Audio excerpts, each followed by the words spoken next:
বেকার যুবক যুবতীদের জন্য সুখবর। নতুন বছরে বড় নিয়োগের বিজ্ঞপ্তি প্রকাশ করল airport authority of India AAI. কলকাতার নেতাজি সুভাষচন্দ্র বসু আন্তর্জাতিক বিমানবন্দরে 2025-26 অর্থবর্ষের জন্য 1 বছরের শিক্ষানবিশ বা অ্যাপ্রেন্টিস নিয়োগ করা হবে। কেবল পশ্চিমবঙ্গের স্থায়ী বাসিন্দারাই এই পদের জন্য আবেদন করতে পারবেন। কোন পদে কত নিয়োগ? কেন্দ্রীয় এই সংস্থায় মূলত দুটি বিভাগে শিক্ষানবিশ নেওয়া হচ্ছে। Graduate apprentice, electronics and communication শাখায় ইঞ্জিনিয়ারিং স্নাতক হতে হবে।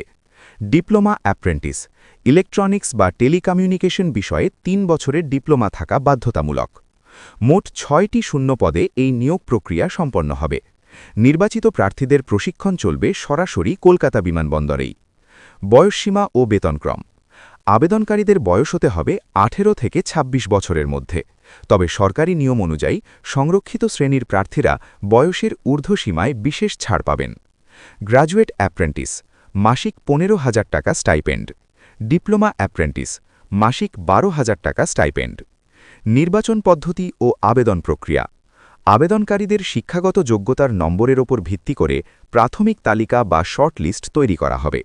পরবর্তী ধাপে ইন্টারভিউ অথবা নথিপত্র যাচাইয়ের মাধ্যমে চূড়ান্ত নির্বাচন করবে কর্তৃপক্ষ। আগ্রহী প্রার্থীদের এয়ারপোর্ট অথরিটি অফ ইন্ডিয়ার নির্দিষ্ট পোর্টালে গিয়ে অনলাইনে আবেদন করতে হবে। আবেদন করার সময় প্রয়োজনীয় শিক্ষাগত যোগ্যতার প্রমাণপত্র ও পরিচয়পত্র আপলোড করতে হবে। গুরুত্বপূর্ণ তথ্য: আবেদনের শেষ তারিখ 5ই ফেব্রুয়ারি 2026। আবেদন মাধ্যম সম্পূর্ণ অনলাইন। শর্ত: প্রার্থীকে অবশ্যই পশ্চিমবঙ্গের বাসিন্দা হতে হবে। বিস্তারিত জানতে এবং আবেদন করতে আজই ভিজিট করুন এয়ারপোর্ট অথরিটি অফ ইন্ডিয়ার অফিসিয়াল ওয়েবসাইট। সময়ের অপচয় না করে দ্রুত নাম নথিভুক্ত করুন।